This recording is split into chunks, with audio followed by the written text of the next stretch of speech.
to the Nerdiverse. Go ahead, sit and listen to the masters, the old heads, talk about what you love the most. Video games, comics, movies, and everything you need to maintain.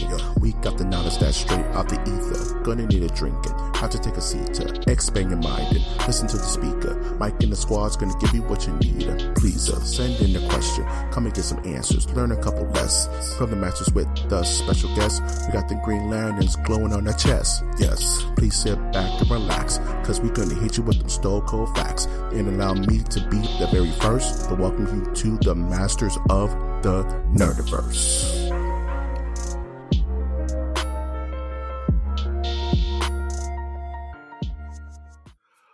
Welcome to Masters of the Nerdiverse, where we always have such sights to show you. You could find this M-Cron crystal of a podcast on iTunes, Stitcher, Spreaker, SoundCloud, YouTube, iHeartRadio, Google Play, Spotify, and the rest of the Nerdiverse. I'm, of course, your host, Mike G. And with me, as always, is our super cool co-host, Winter. Hey, it's Winter. How's it going, everybody? This is me in the new digs, we will say, recording at the new area. I was recording at work for the last couple of weeks, but circumstances made me record over here. I got my Yeti mic set up, and it's so good that you can probably hear the faint sound of my lawnmower computer in the background working on replacing the GPU in the future, using that hot lingo. But yeah, this is Winter at Trash Monk the Third. That's Trash Monk, and I'm having a great time. He's already having a great time. He's literally recording from the future of Terminator. So in the background, there's like T-800s and stuff walking around.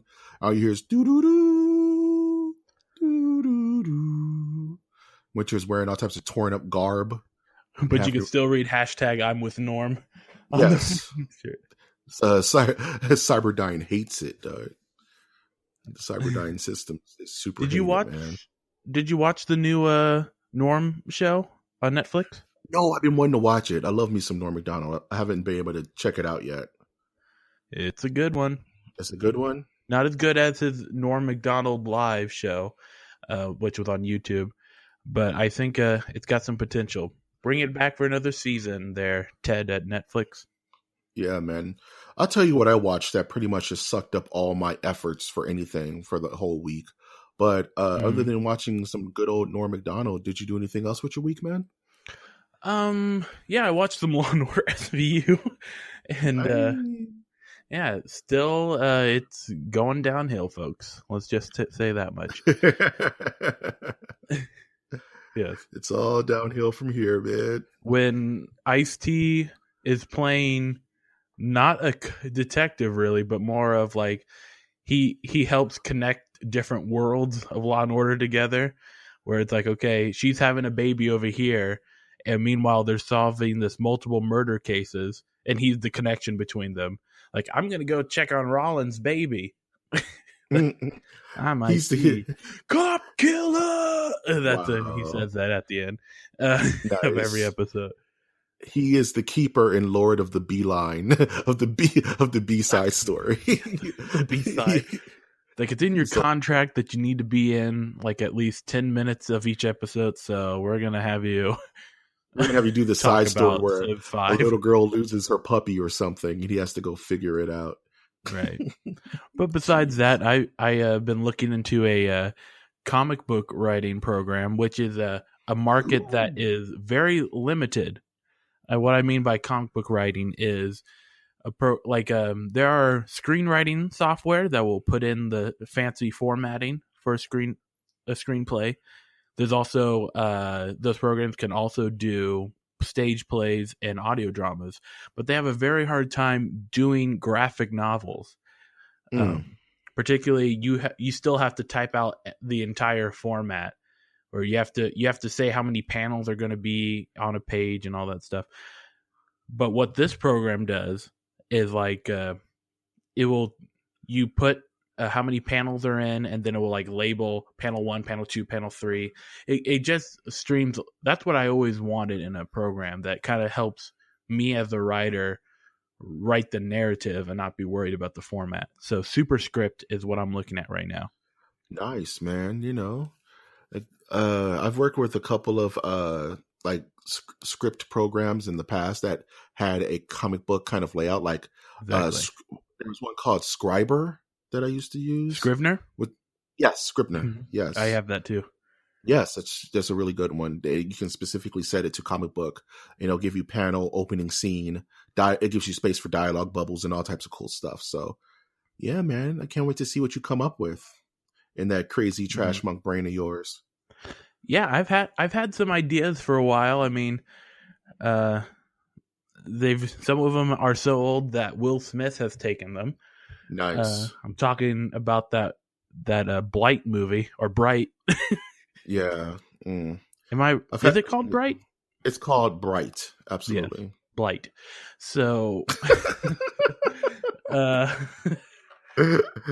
yeah, I had the idea for that. It was set in the 1950s, like a Dragnet style setting. Only had the same idea of like fantasy creatures living together, but now I need to find something else to do. Bastards. Mm-hmm. Yeah, I'm pretty much Steve Jobs, or I'm pretty much you're whoever Wozniak. Stole from who. You're like Wozniak, dog. Yeah, I had an idea, but it was stolen from the movie called Repo Man with Jude Law and Forrest Whitaker. I hate that movie. Hate it with an all-consuming passion. Stole my idea. They took our jobs. Grrr. But how was your week? My week was everything was awesome. My week was good, man. Not much in the world of Vigia games because nothing's out. And I've beaten everything to submission with the Cobra Clutch. Made my video games humble. So Spider-Man, Monster Hunter, but really absorbed in my brain this week because I had a chance to watch the Nicolas Cage horror film Mandy. Ooh, what did you think? It's an acquired taste, Doug. It's really good, but it's not going to be openly digestible by many fans, many horror fans, and just many movie watchers in general. It's just, I call it a heavy metal fairy tale. Pretty much. That sounds super cool. I might. Yeah. I've been wanting to see it. I like the artistic, the style of that director. I can't remember his name, but he did another movie before that. He's only directed like 2 movies, right? Yeah, he's a fairly new director. He's a young director. Connection to Tombstone. I think his dad worked on it or something weird. But yeah, you mentioned something about the art direction. There's not a wasted shot in this movie. It's all beautiful color blends and well shot, well sound edited. It's amazing. It's really like watching remember that old cartoon Heavy Metal? Exactly. It's a live action kind of heavy metal with even callbacks to the actual cartoon. Oh, if you're a horror fan, check out Mandy and get you some of that Cheddar Goblin, bro. Cheddar Goblin. Show off what I think he's Italian, the director. I thought he was from the Netherlands or something. I thought his name was like Lars or something like that. But I don't want to mess it up though. But yeah, that's pretty much my week. I watched that and then watched it again because I had to kind of wrap my brain around it. Italian Canadian. There we go. Oh, there you go. Panos Cosmatos. Panos, yes. There's no way that's his real name. He's. That's why I thought he wasn't like. That's why I thought he wasn't like Italian or something, dude. But yeah. Either way, excellent ass movie. Can't recommend it enough. But it is wine. It's not like a beer. You can't chug this movie down. It's a slow burn. Nor should you chug beer, kids. Do it. Do it. No, I'm just kidding. Not if you're under the age of 21, finger wave, unless you're outside of the States. And I don't know what your legal ramifications for underage drinking, but don't do it, says the Nerdiverse, as we wave our finger at you. Now, are you ready for a nerd dilemma? I'm ready for a nerd dilemma. So and this is kind of news. So I broke 300 on Twitter. No need to brag. We're at like 600 with Masters of the Nerdiverse or whatever. But I've been getting some interesting people following me. Yeah, man. Welcome. For instance, there's a podcast that talks about like serial killers. I believe I can't remember the name. Mhm. I'll look that up while we're talking. And they are connected to a dominatrix or something like that on Trashy Twitter. monk, dog. Oh no. Trashy bug. Yep, and I'm flattered. Like, so now the dilemma is: do you block people that you disagree with but they followed you? Here's the thing, man. Mm-hmm. With Nerdiverse, actually, we're about at. I just checked earlier. We're about at 850 followers right now. I think last I checked, we're getting close to that 1,000, guys. But you follow people when they follow you back, Absolutely. and you start seeing their posts, and you start seeing some stuff. So it's okay not to follow. Not to usually the code of common is follow for a follow, right? You know what I mean? Especially when you're following other podcasts, other people who are Apologies if I fans of missed you guys from following you guys. That's fine, man. You know, it's I'm sure they understand, but what I'm saying is, I had a fan who, or a follower rather. I'm not going to call him a fan. I don't know if he's ever heard the show, but I followed him because he was like a horror podcast, and I was like, cool. I'm into horror. He followed back. That's the courtesy. But then he starts spouting like, and pro Trump stuff and like, you know what I mean, like real kind of gnarly right winged propaganda, and I was like, I kind of don't want this on my timeline, so, bye. Like it's like I respect his point of view, and that's all cool, but Right. I don't necessarily have to keep him as a follower. You know what I'm saying? Like I humbly thank him for being a fan of ours and all that good stuff. But if I don't want it on our timeline, then it's fine. I don't see any problem with that. You know? And if and that's why I'm not name dropping the podcast, because that would be Bush League. But I'm just saying, I think it's totally fine. You don't have to follow every single person you follow. In fact, you want to kind of have you want to have more followers than be following people, actually, once you start really getting up there. But yeah, it's totally fine, especially if it's something that you don't agree with, like rabidly don't agree with. Like if he's a DC fan, I'm not going to not follow him because he likes DC and not Marvel. You know what I mean? That's kind of rough. But if it's like, ew, I kind of don't want that, and it's like your personal page too. You know what I'm saying? Like it's not Mike G's page that I'm unfollowing from. It's from our business.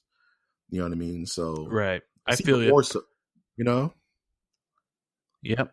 Yeah, I totally agree. I can always enjoy a follow. My Twitter, I've already accepted, is meant to expand my subconscious. Yeah, you're gonna meet some friends, dude. That's why I love it. I love running into people in the podcasting community from all walks of life, from all over the world. It's really eye-opening and very humbling. You know what I mean? I'm still waiting on Ethan Klein to follow me back.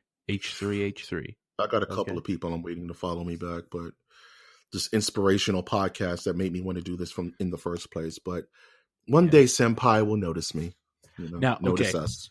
I freaked out this morning because I thought I got a big one. I caught a big fish on my Twitter. Yeah. It was it had the name Cade Peterson that followed me. I'm like, Peterson? I know that's not Jordan Peterson. Yeah. But is that, like, I remember his daughter, and I recently followed her on Twitter, so I couldn't remember her name. I'm like, did Jordan Peterson's daughter follow me on Twitter? But no, it's somebody else. That's what tripped me out. Like I had Leonard Maltin's daughter follow us, and we did a whole thing about like movies that influenced you as children. And I'm like, oh, cool. Leonard Maltin's daughter is following the podcast, and then like at the end of that whole craziness, follows, retweets, and all that, Leonard Maltin, I believe, started following the show too. And I'm like, what? That's so cool. And for those. Leonard Maltin is like a legendary film critic. He's like up there with Siskel and Ebert. You know what I mean? Like in regards to just legendary film critic, and his daughter is like a film critic in her own right, and she's excellent. They have a podcast together. Yes, and it's very good. So listen to them, and they are movies, I believe. Yes, and they are aware that we exist, which is awesome. One step closer into the memosphere. I don't know. Speaking of memosphere, you want to hit some news up, my good man? What was that? I was saying, speaking of memosphere, you want to hit up some good news, man? Let's on to the news. And then an eagle flies by with an eagle shriek. Yeah. That's our news. This is the Colbert Report. Report. This bastard got a Captain America shield. I want a Captain America shield. Dang it. He is He's more American than I am, though, so I can't front. Anywho, I have to open the podcast and get this out the way because my Twitter feed won't let me not think about it. Mm-hmm. And I'm not sure if you've been infected with it yet either. But do you know anything about Bowsette? You know what I'm talking about? No, but I feel the sleep coming on. Go on. dude, it's become a problem. So Bowsette is a unholy amalgamation of Bowser and Princess Peach mixed together, and you get Bowsette, who's a kind of sexy, evil-looking Princess Peach with horns in a Bowser shell, and she just beats up everybody, and everyone's just been drawing her nonstop for the last, 3 days. Bowsette has taken over my Twitter feed. I can't escape it, because it's cool. I get it. It's like a fusion of the two characters, and the internet won't shut up about it.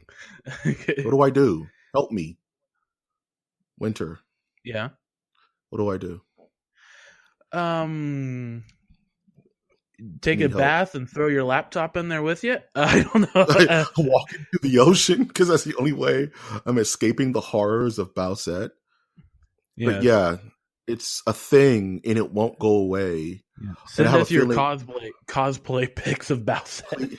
Please, if you're a cosplayer and you're doing a Bowsette cosplay, please send it to mastersofthenerdiversecast@gmail.com. That is mastersofthenerdiversecast@gmail.com. No dudes. Okay, next. No dudes. I think we just thought of the other. We just thought of the name of the podcast. Accepting Bowsette cosplay, no dudes. It's like DOODS. Hey, no dudes. I'd rather be honest and not let people know, or not let. Not there's anything wrong with that. No, no, my right as an American citizen to say no dudes. Okay, that's it. I gotta remember that. I gotta write that shit down somewhere. Oh man. I'm sorry, that tickled me.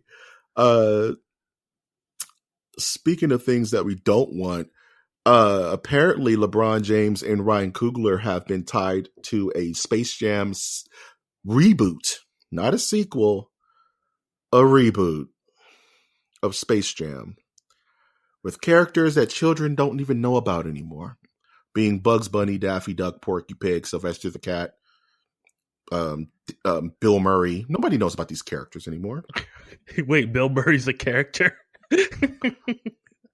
So what do you think about this? I'll just ignore that. So is there any inkling of excitement to have LeBron James, even though LeBron James has shown that he can act? I think I'm super excited. Actually, time out. What was that? Nothing. I heard something, man. It was like a ghoul monster in the back, dude. Don't worry about it. I'm sorry. I thought I heard like a chupacabra in the back there. You heard probably this. Okay, yeah. Okay. That really that scared me a little bit because I'm home alone right now. I'm like, this dude got ghoul monsters in the backyard. The meme boy. I'm actually excited about this. Anything that is, we've survived the era of reboots, So now it's Yeah. like continuation stories. I'm curious whether they'll have Michael Jordan come back, or Ugh. they'll reference like Charles Barkley was supposed to do this, like he'll be a Yeah. janitor. That'd be Uh, hilarious. Like Michael, I've just heard, mind you, I don't know the man, but I've heard Michael Jordan can be increasingly difficult to work with, especially now in his older age. So yeah, it would really be him feeling like it would be a reflection of how he feels about LeBron James. You know what I mean? Like for him to even show up. And that's if LeBron James wants Jordan to even touch the show, because there's a weird kind of animosity between the two. You know what I mean? Like LeBron is so quick to say, "I'm not Michael Jordan." You know what I'm saying? But you're doing Space Jam. Like he's not Michael Jordan though. Michael he's Jordan not doesn't Michael have his Jordan own though. bubblicious flavor, so there's So that. there. Yeah, But does but LeBron James yeah, have a cologne called called Everybody Failure? Hates Me. Called Everybody Hates James. Uh-huh. Oh man, that's dark. I don't hate him. I don't hate You him. do. He's Oh. okay. Speaking of darkness, let's go into some movie news. I'm just going to do like a movie news roundup. Yeah. And kind of go over some things and let me know if you want to talk about Winter, say yes, sir. If you don't want to talk about it, say no, ma'am. And Okay. if we say yes, sir, we'll talk about it for a split second. If not, we'll move on. Okay, real quick, let's do it. John Carpenter's Prince of Darkness may be becoming a TV series. Let's talk about it. What is this about? Yeah, John. There's something called the Apocalypse Trilogy, and it's a set of films that John Carpenter made back like in the 80s and early 90s. And this includes John Carpenter's The Thing. It includes the In the Mouth of Madness, and of course the titular Prince of Darkness. In Prince of Darkness, the premise is that as there is matter, there is also antimatter. So, in a religious sense, as there is God, there must be an anti-God, right? To Oh, I've balance seen things this out. garbage. No, not Yeah. garbage. I thought I liked it. Yeah. So they're trying to bubble yum spread this one movie out into a television series, kind of like how they did with The Exorcist. You know what I'm saying? Put some of that green goo on some toast. Bada bing. Yeah. Man, I would kill some green toast right now, dude. With my tooth.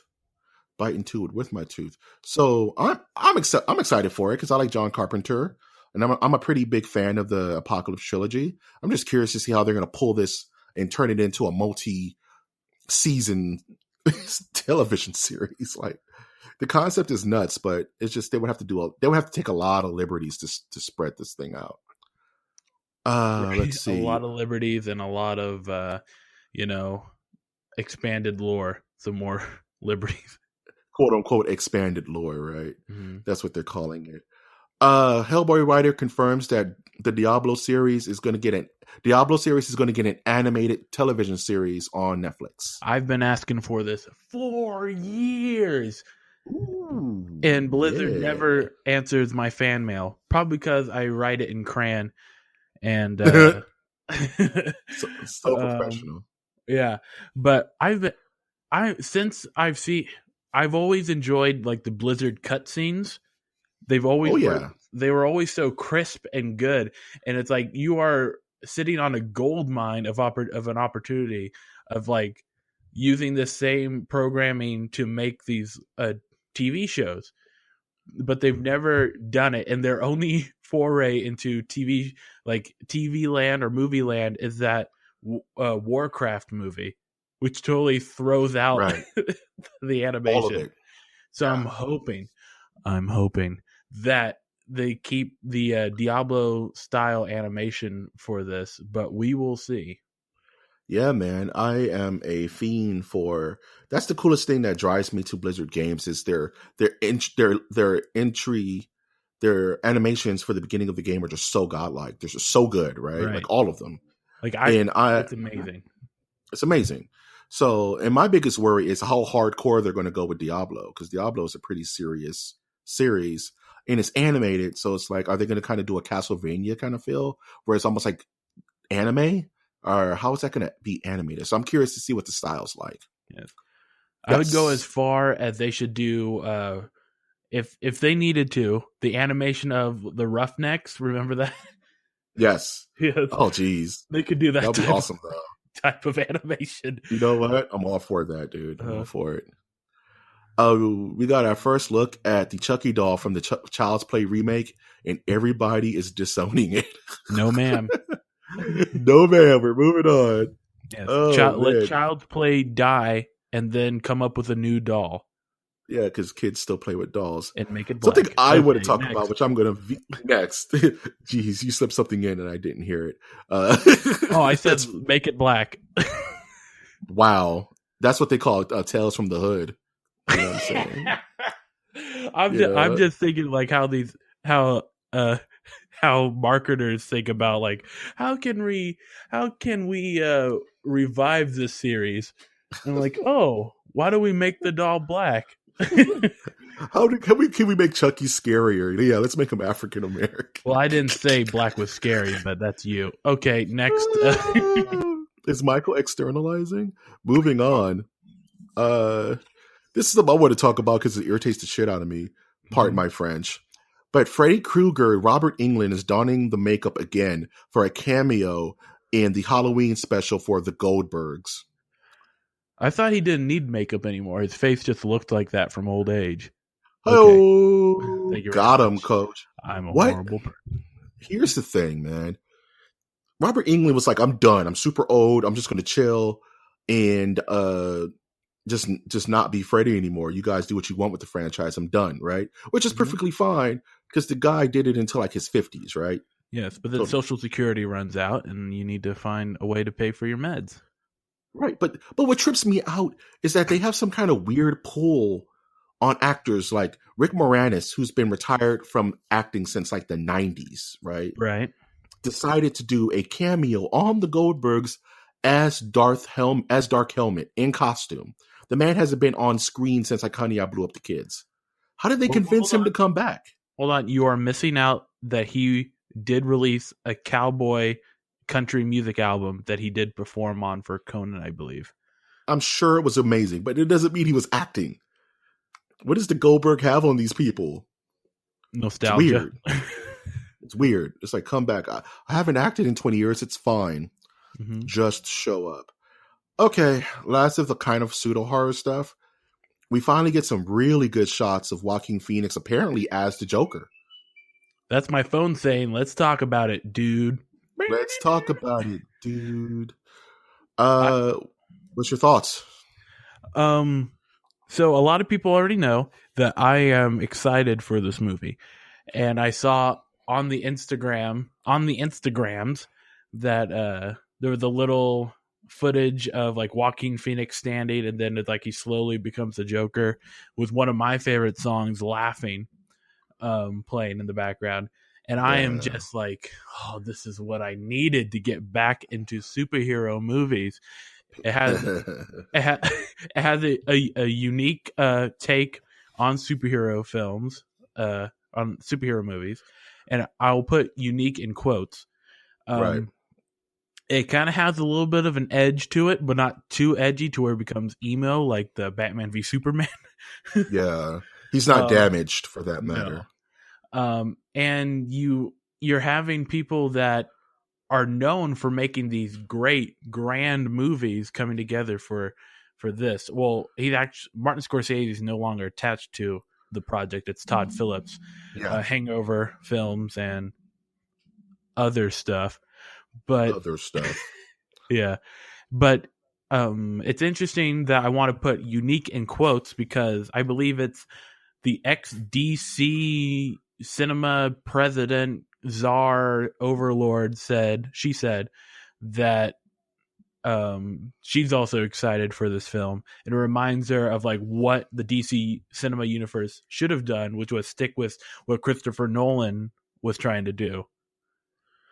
Which I think that last the Joker statement. movie is something different. But yeah, I have problems with that last statement. It's okay. How can I put this? You can put whatever you want. This is why you're the best, Winter. You bail me out. I'm just like, the problem with the Nolan universe is that it had no space for expansion. You know what I'm saying? Like, for as good and great as the Dark Knight trilogy is, the moment Superman is appearing in that universe, Batman ceases to exist. In that real grimy universe, there's no superheroes, right? Like, you can't have Green Lantern floating around and have that Batman in the same city. It becomes moot, because that Batman was so grounded. So it's like doubling back on the ultra grittiness. There's nothing gritty about Aquaman. He lives under the sea and rides seahorses and stuff, man. There's nothing real about that. I see your point. So would you say then that the universe, that they should just have a separate Batman verse, gritty verse, we'll call it, where films like the Joker, this Joker movie, and the Christopher Nolan Batman series can live and stay? I think what they're doing is smart. Yes. And that's having, like you said, these kind of pocket universes where this Joker can live, right? In his grimy little real life universe that doesn't have a man who could fly or a Themyscirian princess. You know what I'm saying? Yes. But you also have the connected universe Joker who apparently is still Jared Leto. But you can tell these small little off stories in separate universes if that's what you want to direct, because there's no one's gonna do it like Marvel did it. You know what I'm saying? It's too much of lightning in a bottle. Now you're a comic nerd, so is there presidents in I think I said that right, in comic book lore? Like I remember hearing vaguely about how there's like different universes and they're like different numbers for each universe. Yeah. Back in the day, or still? Still, like, absolutely. Thank you for bringing this up. And this happens in Marvel too, but Marvel doesn't really emphasize it as much as DC does. And there's a thing called the multiverse. Yes. And that means it's a collection of universes that have kind of weird spins on the humans who inhabit it. And there's Think of Fringe. Think of Fringe. Absolutely. Very excellent example. There's 52 of them. And on World 25 is this Joker. On World 59, there's a Batman that exists in the era of Jack the Ripper, Gotham by Gaslight. In another universe, Superman. Oh, that'd be so cool. Yeah, Gotham by Gaslight movie would be so cool. Anyway, all that to say is that DC could do this, and it makes sense. I'm the Joker. Okay. I'm the Joker. I'm the Joker. Stab. Why did it bite me? But why so serious, Governor? Top of the morning to you, Dark Knight. I am slowly dying inside. Losing it. Okay, guys. But just to say that the CW stuff is within that multiverse. Like that Flash and that Superman and that Supergirl. They're still in the multiverse of Justice League and Batman vs. Superman and this Joker. It's all part of the New 52. So they all kind of exist at the same time.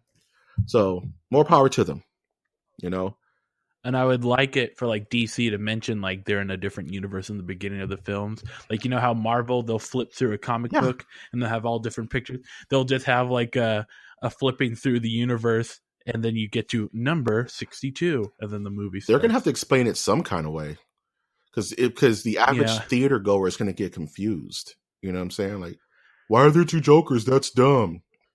And then you have to explain. And then they go, here's another Superman movie. Oh, everything's forgiven. All forgiven. It's Superman. Yay. Yeah, but DC can do no harm because they're at their rock bottom. Justice League was their rock bottom.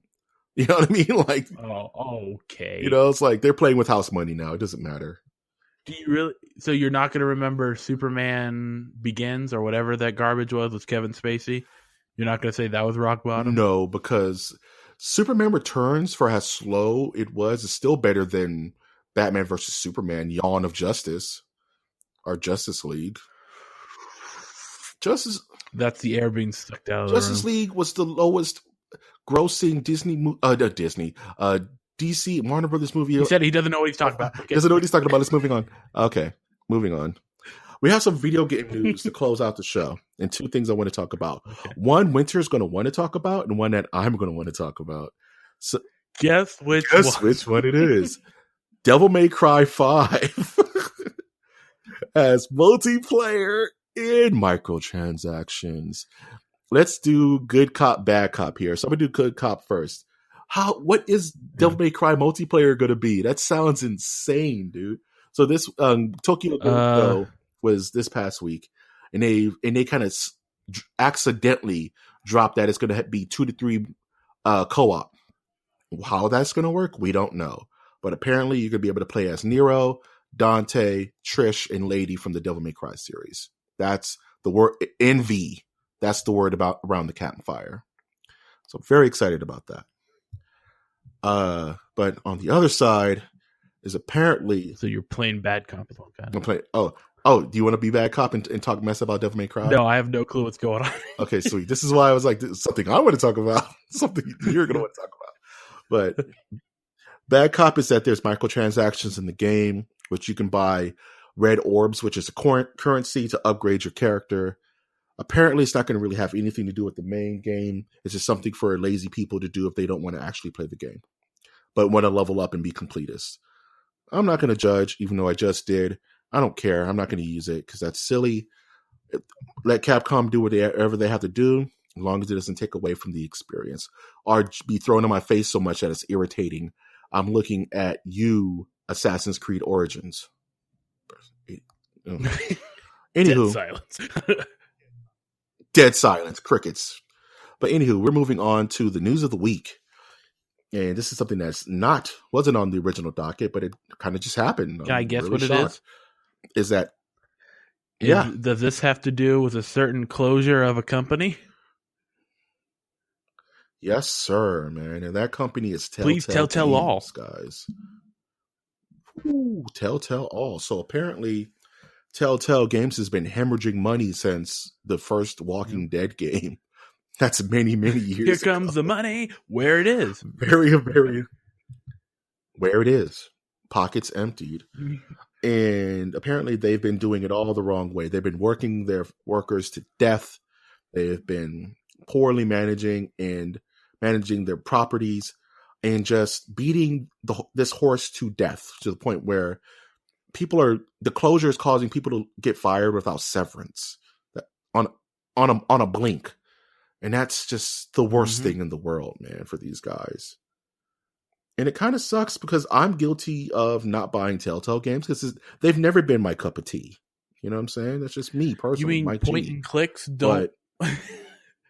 Modern point and clicks don't work? No, not unless I'm playing a MOBA. Whoa. No, do not call a MOBA point and click. Okay. Ooh, I just got chin checked by Trash Monk the Third.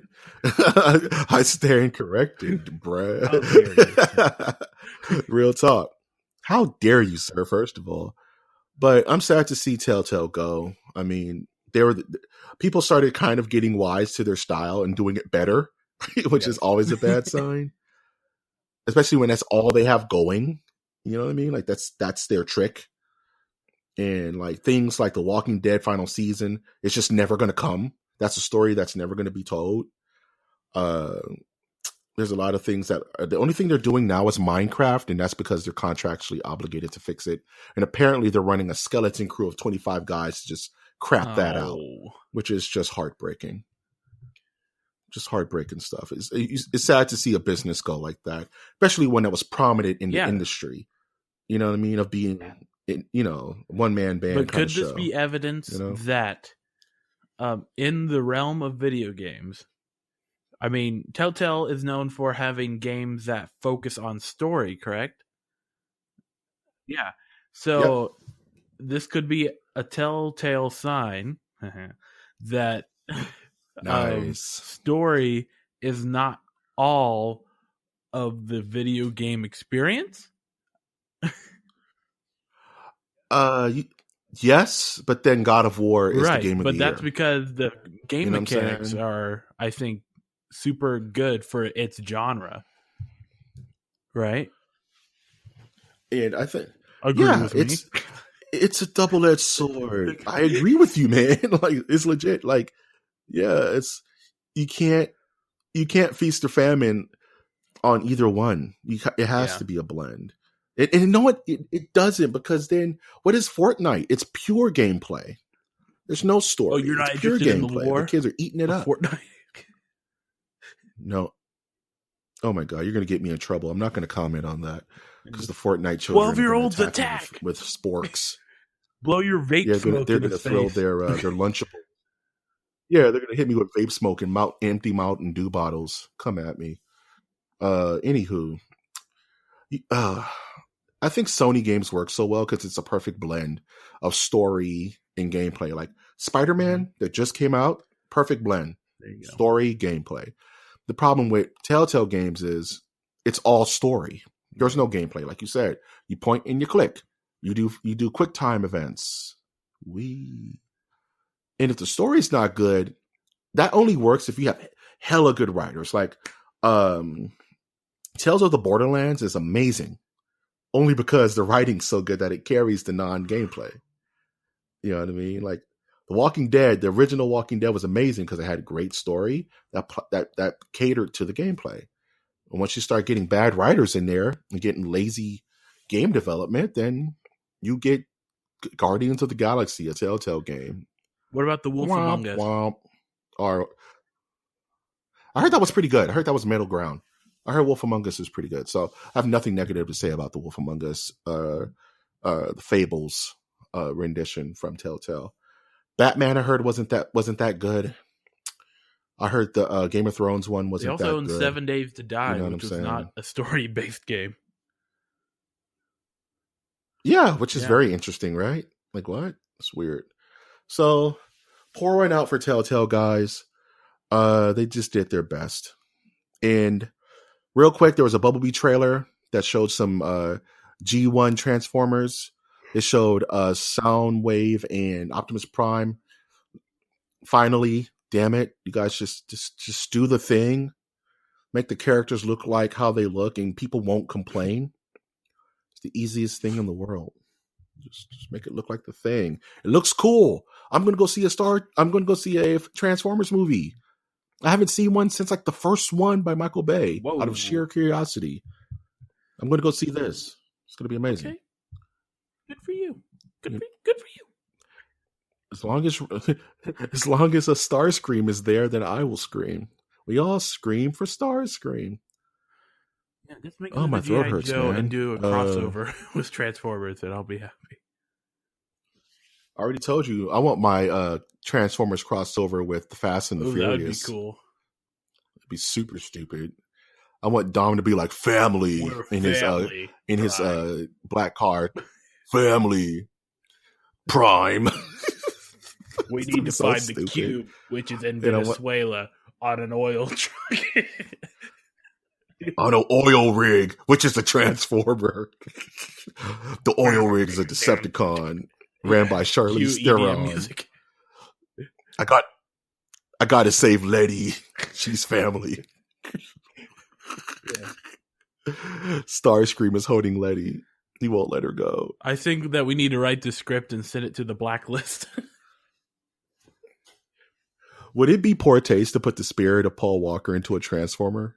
I was going to make that joke, but I'm glad that you did. So I can take all the heat from all the Paul Walker fans. I think that would be an What honor. the hell? Like, Bumblebee can't Can you imagine if they made... Like, he can only use the radio, but then they figure out a way to get him to sound like Paul Walker. Yeah. Have, like, Hot Rod be Paul Walker. That would be epic, dude. Everyone would hate it. I'd love it. Yeah, Paul Walker is Hot Rod. That's another maybe potential podcast. At least you didn't bring Anthony Yelchin into it. Okay. So. Ooh, that's rough. Too soon. You did not bring it up. I didn't bring it up either. We are good people on this podcast. I didn't bring it up either. We do not make those type of jokes. We're good to go, man. We are so tasteful. No dudes. Okay. What are you doing? No, dude. Oh, I don't know, man. That's pretty strong. That may be the name of the podcast if I have the guts to do it. That's up there with Little Mermaid Special Victims Unit. It's just I don't know if I want to post that. Make that the name of our show. It's so good though. It's so bad. What are you looking forward to this week, man? Play more League of Legends. Get some writing done. Yeah, it's pretty much my life. I hear that, man. Same here. Podcast stuff. Getting ready for Halloween, guys. Getting ready for October. We have a big October coming up with horror-based things that will chill you to your spine. So I'm preparing a lot of collaborations with different people, different podcasts.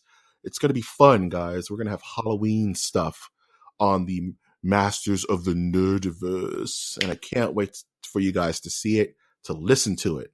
I'm super excited for October. It's going to be fun, guys. It's going to be fun, you guys. It's going to be cotton candy. Oh, geez. Yeah. Sorry. I don't. You know what? I fear no reprisals. I regret nothing. Mm-hmm. So all my week is just going to be podcast stuff. Got to do artwork for a lot of stuff. Got to do a lot of editing. It's going to be good times, guys. It's going to be good times. Good time. Mm-hmm. Good time. Cue bass solo. Yeah. That was Walk This Way, actually. Bees don't burn on the grill. Yeah, let's do a quick bass podcast real quick before we close. So, Okay. do you like the bass player that was used for that bass solo in Big Time? Do you know what I'm talking about? He puts Big time. he That puts Big Time? he puts little things on his fingers to make it sound a little bit more slappy. You know what I'm talking about? Yeah, man. No, I use those, dude. I call those the Slapper Deluxes, dog. Slappy Deluxe. Oh, that's something that every bass player has. I'm sorry, Yeah, man. non-grunge bass players have. Yeah, man. Where you actually have to slap at the bass so your thumbs don't get all gnarly looking, dog. Okay. When you don't want the calluses and you don't use a pick. Yeah. I watched a great YouTube video of the bassist from Sly and the Family Stone playing, Ooh. and he's showing how he slaps and picks the bass. I'm like, that's a foreign concept to me. Yeah, man. That's next level. That's next level bass playing. Yes. You learn on don't hit upright. the same note. Yeah, especially when you have big ass stupid hands like me. It's really easy to just hit the wrong, be slapping, and then accidentally hit like the D, the D, the D chord. I'm like, oh crap, my fat thumbs. Yeah, you did say hit the D. Podcast name: Mike likes to hit the D. No, mine was good first. We need to end this show. Yeah, because I'm apparently talking myself. A side cast of the podcast. Yes, Bass Talk is brought to you by Poppycock Delicious Confectionery Treats. It's not Fiddle Faddle. Brought to you by Pearl Drums. By Pearl Drums. Brought to you by Checkers and Rally's Burgers. Any passing thoughts before we close this bad boy out? Yeah, check me out on all social media at Trash Monk the Third. That's Trash Monk III. Yeah. Learn to enjoy all aspects of the nerdiverse. I'm really enjoying different people I'm finding on YouTube. And that's the whole reason we built this thing, man. Community. Reach out to different sections. We built this city on nerdiverse. That may be the new intro for next year. Yeah. Find weird people. How about Back in the New York Groove? That'll work. Back in the Nerdiverse groove. See how I did that? Yeah. I'm back in the Nerdiverse groove. No, please don't copyright strike us, guys. It's our stuff. Yeah. Oh, man. And with that, if you like what you heard, please visit our website, which is mastersofnerdiversecast.com. We're going to see the past episodes. You can find all of our social media buttons, such as Twitter, Facebook, and SoundCloud. You can also join our Patreon if you want to support the show monetarily. And at the low price of $1 a month, you can actually help us out to get bigger and better. If you Support do foolish not- humans. Support us humans. We need sugar in water. And if you do not want to support us monetarily, that's totally fine. We will absolutely love you leaving a comment, leaving us a review, a like. Please subscribe. I've, of course, been your host, Mike G. And I am your other host, Winter. And we will always ask you to take that one step beyond. Bass solo.